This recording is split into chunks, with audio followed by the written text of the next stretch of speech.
Welcome back to the channel, guys.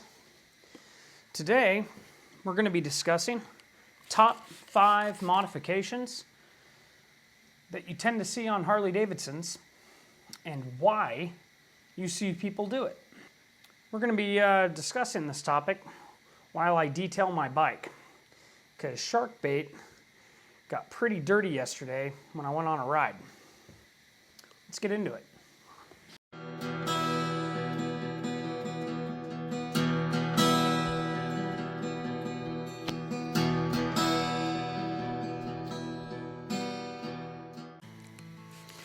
So everyone's going to be slightly different when it comes to this, for obvious reasons, because the reasons why people modify their motorcycles vary.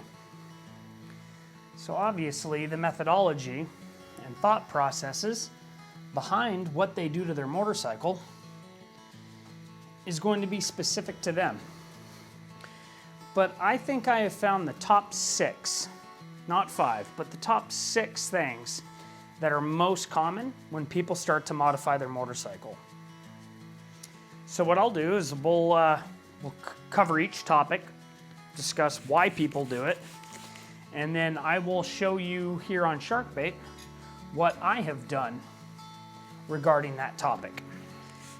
Everyone, not everyone, I'm gonna say everyone a lot throughout this video, but it's not really everybody. It's, you know, some people can buy a Harley Davidson or whatever motorcycle, but I'm gonna say Harley Davidson in this video because that's what I have. But some people can buy one and just leave it completely stock. I personally can't, and most of the people I hang out with also can't. That's part of the fun of motorcycle ownership, is customizing it, making it your own, making it to where it doesn't look like everyone else's. Probably 95% of people who own Harley Davidson motorcycles change this. And most of the time, it's the first thing they change. Handlebars. Now, this video, I'm hoping, isn't going to insult anyone's intelligence, but I really don't want to do that. But I figure it would be fun motorcycle content to talk about why we not only buy an expensive motorcycle, but then we sink thousands of dollars into parts and accessories on the motorcycle. Some people might think it's crazy. There are some obvious reasons to change out your handlebars. I change out my handlebars for ergonomics. I go on a lot of long distance trips, and stock Harley Davidson handlebars tend to be low and make you kind of sit forward a little bit. And that can cause some lower back pain really easily. So most people want to bring those handlebars up so they sit up straight. So I did that. That was one of the first things I did to this bike. The handlebar setup that I already have a review video of it, but since this is a modifications video, I'm going to show you my modifications. Obviously, I did the Thrash & Supply 6.5-inch OG pullback risers, as well as the Thrash & Supply stainless mid-bend bar. And we're going to keep a tally of how much all this costs. I don't know if that's going to be a good idea or not, but we're going to do it. I don't remember off the top of my head, but here's the number. That's how much it cost me to do my handlebars. Now, some companies have cheaper handlebar setups. This is one of the more expensive ones. You have them and Kraus, which are the T-bar dudes. So generally speaking, when you see someone with a bagger with T-bars, most of the time, if people can afford it, those are the 2 brands that you see. And they're relative to each other. They're within a couple $100 of the setups. Second thing, people tend to change a lot on Harley Davidsons is the exhaust. It's pretty obvious why people change out the exhaust. Now, it's a pretty, I hate the word controversial. I really do. But it is a pretty controversial topic. So, obviously, there's the aspect of when you change your exhaust that you do it because you like the sound of that exhaust profile, right? That whatever company it is, you really, really like the way it makes your motorcycle sound. Now, some people say that it's a safety thing, that they do it for safety. And I see their point. I've almost been taken out on public roads from inattentive drivers more times than I care to count, until I put really loud exhaust pipes on my motorcycle. And then they hear me coming and they're looking around. It makes people more aware. And I do agree with people on that. It does make people more aware of your presence. So here on Sharkbait, how I changed my exhaust, well, not how, I did, but what I changed my exhaust to is right here. Bassani Road Rage 3. And I really do like this exhaust setup. Not only does it look amazing, but it sounds really, really good. It's nice and mellow on idle, but when you get on it, it sounds like a really pissed off muscle car, which is awesome. But this is not gonna be my exhaust pipe review video. I will do that later. Today, we're just talking about some common modifications. The third thing that people often change on their motorcycle is gonna be their seat. This one's the most obvious. The Harley Davidson stock seats leave a lot to be desired. They are not very comfortable. It's like sitting on a brick. It's just like the Harley exhaust, you know? It's like if you ever start to feel useless, just remember, it's someone's entire job is to weld up stock Harley Davidson exhaust pipes. Like that's, a lot of times that's like we talked about, the first or second thing that people immediately rip off of a motorcycle. And you can't give those things away. But seats are changed out for really obvious reasons. If you're talking about ergonomics on your motorcycle, your seat is probably the most important. Most of your body and how it connects to the motorcycle is via the seat. And if you have an uncomfortable seat, it's going to ruin your ride faster than anything else. So a seat is something, if you like to go on distance trips, that you should be expecting to invest some decent money into. Don't skimp out. And what we did here on this channel for a seat is the Lepera Tail Whip. Let me tell you, that seat is amazing. If you're looking at the profiles of motorcycle seats, to me, that one looks the best. It's also, and I used to have a Saddleman, right? Saddleman step-up seat on this bike with like the matching stitching and all that jazz. And I definitely prefer the Lepera Tail Whip, by far. The seat is actually wider, so your weight is distributed over a larger surface area, and obviously that's going to equate to more comfort. The fourth thing that most people change on a motorcycle, or a Harley Davidson for that matter, is going to be their intake. There's a couple of different reasons why people do that. The main reason why people change their intake is for performance purposes. So most people, and for looks, obviously, but most people change out their intake to a high flow filter element or an entire new intake setup. right? Like bigger intakes, allows more air, more power, right? Everyone knows that.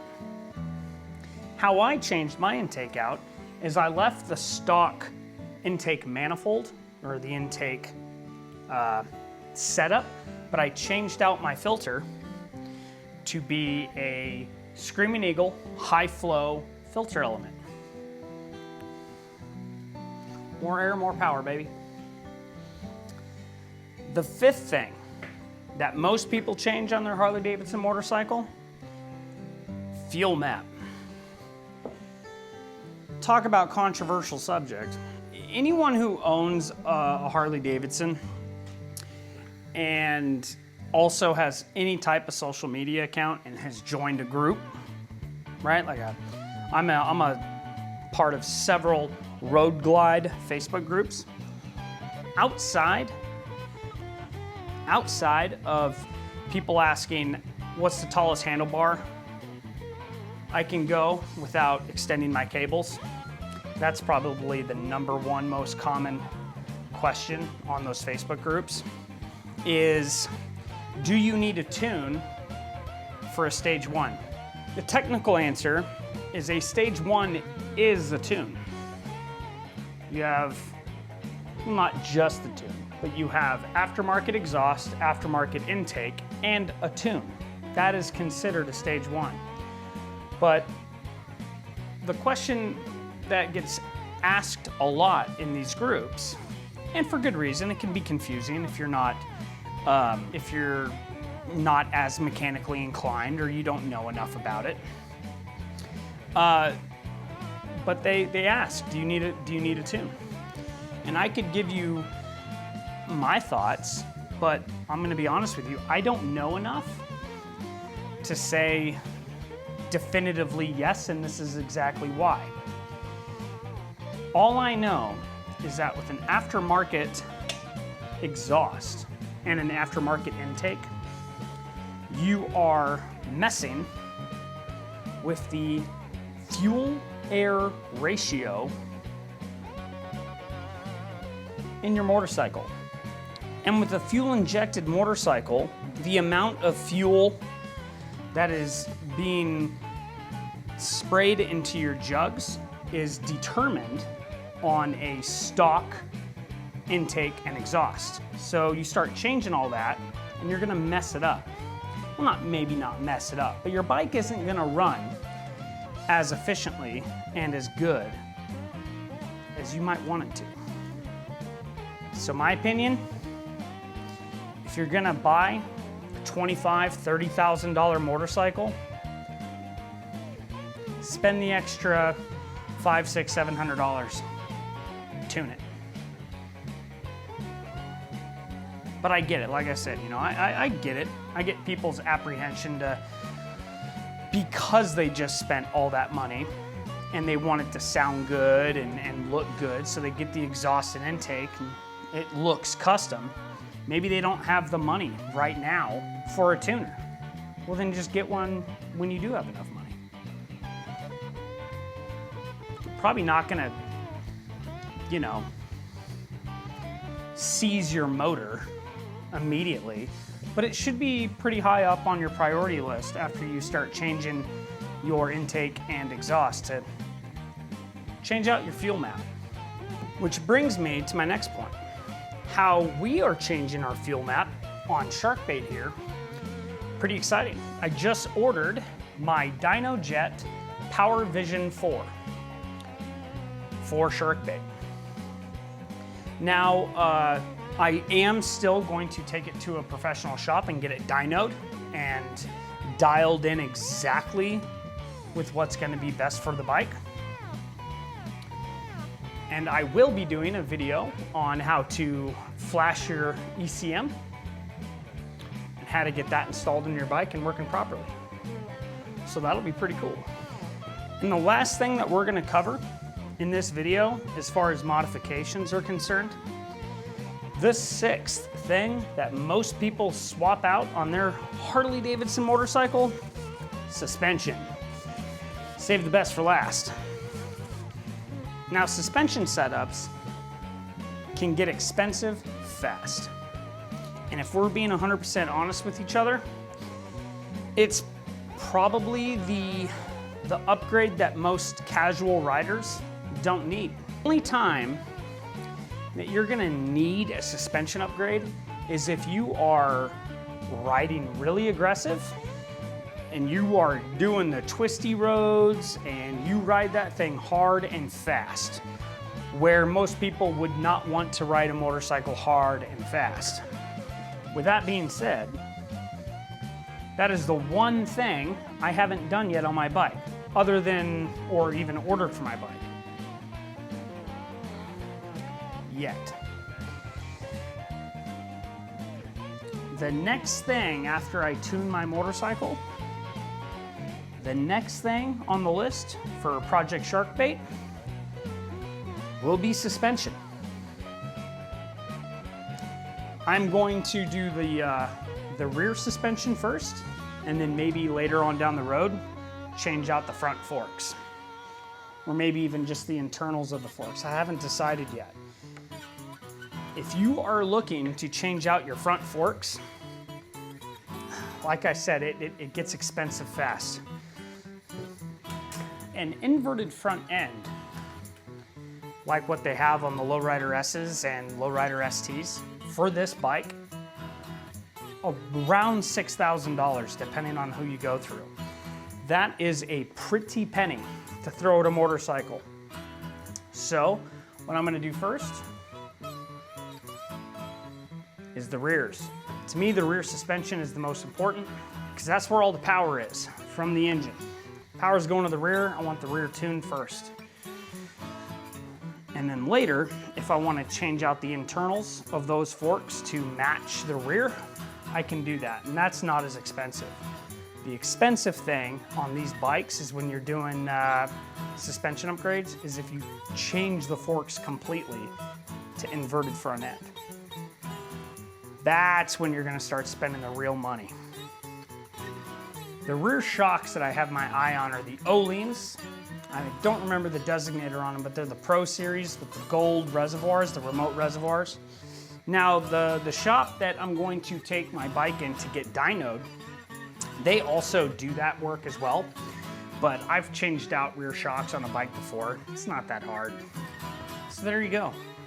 Top 6 things that everyone, most of everyone, tend to change out on their Harleys. What do you guys think? I'm curious to know what the first things that you guys changed or modified on your Harleys. So, you know, comment in the comments section below what you guys did. I'm also curious to know what your guys' favorite thing or your guilty pleasure thing of what you've changed out. Because so far, I've changed out so many different things on this bike. It's a completely different bike than when I bought it. It was a bone stock outside of the foot controls, Road Glide ST. But now it looks completely different. Special mention for modifications are custom paint jobs. Boy, I would love nothing more than to pay a paint shop to do hot rod flames on this thing. And I'm talking classic 1950s hot rod flames. But that gets really expensive really fast. I've heard of people spending upwards of 10 grand on custom paint jobs, which, I mean, you get what you pay for when it comes to paint. And the first thing anyone's gonna notice about your motorcycle is the color of it and or / paint job. So if you're into that flashy look or you want your bike to be noticed, then I guess it's not that expensive. I know what you guys are thinking. Blacktop, you haven't even mentioned cams or motor work. It's because most people don't do that. A lot of people do. Am I going to do motor work? No. Which gets me into my next part of this video. Why? Why drop all this money on a bike and then proceed to just completely change it? There's a really easy answer for that. 2 reasons. Customization, and because they can. They're passionate about motorcycles. So of course they're gonna, sink money into their hobby, which again, I don't think should be called a hobby. It's more of a lifestyle. You get my drift. So the reason why I'm not gonna be doing any motor work on Sharkbait here is because I want longevity. I don't really care about, and Uncle Rob and I have talked about this a lot, but I'm not really interested in my dyno numbers. I want this bike to last as long as I can, because I really like it. It's the nicest motorcycle I've ever owned. So naturally, I want to take care of it. Now, does that mean that I'm never gonna get on it and really send it to the moon when I'm passing 3 semis? I mean, of course I will. But the motor work makes me very nervous. Doesn't take much to blow your engine up. Rob put it a really good way. When you start to do motor work on your Harley, basically what you're doing is you are now identifying the next weakest link. So whereas, let's say you put a cam in it, okay? Let's say you put in a Woods cam or a Screaming Eagle cam, and now your bike has 20 more foot-pounds of torque off the line. And then you gooser, right? You're coming off of a stoplight. You really want to feel what that cam can do. So you dump your clutch and you get it. You snap your belt. Now it looks like you're doing a chain drive. Your next weakest link was that belt. Now you have to fix it. You have to replace it. And if you're just gonna replace it with another belt, you're asking just to snap that one too. So now you're into money for changing out your belt to a chain drive. That can get pretty expensive. Now you put a chain drive on your bike. Now you're ripping it, right? Now you're gonna find the next weakest part of your bike. That's kind of what makes me a little nervous about doing motor work. So on this bike, after I get my tune on here and do my suspension, I'm probably gonna leave it alone for a while, other than riding it. Because I'm of the opinion that the coolest modification you can do to your bike is miles on the odometer, because that's what these bikes are built for. These bikes are built for going the distance. So to me, that's the modification on this bike that I'm looking forward to the most, is putting miles on the odometer, making memories with friends, enjoying the scenery of our beautiful country, doing all that jazz. So there you guys have it. Top 6 things that people change on their Harley-Davidson motorcycle, and a little about why they do it. But now that Sharkbait here just got a fresh bath, let's take a look at her. That ceramic coating, the ceramic coating that I'm using is really nice. It's from Turtle, the Turtle Company. Turtle Wax. I don't know why I couldn't think of that. I had to actually go look at the bottle.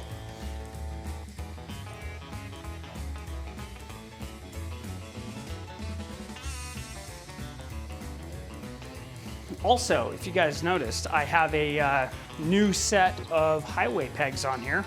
I've talked about highway pegs quite a bit on this channel. It's one of the easiest things that you can add to your bike to make longer distance trips more tolerable and more comfortable. And here they are. So I decided to go with the Arlen Ness knurled foot pegs. I got them in titanium because it kind of matches the heat shields on my exhaust, but I really like them. These are from Hogworks. These are their shorty length highway pegs for the crash bar. And yeah, I think they look really good. Now when I ordered these highway pegs from Hogworks, they came with these big foot pads that you put your foot on, but I prefer these because these I can actually hook my boot on. pretty nice. Pretty excited to try them out. But anyways, guys, that's top 6 things that people like to change on their bikes. At least the first 6 things that they like to change out on their motorcycle. Let me know what you guys think in the comments section below. What are your favorite things to change on your bike? And what are your guilty pleasures, like the things that don't really matter, but you have to change on a motorcycle? Let me know. Keep the shiny side up, the rubber side down. See you guys when I see you.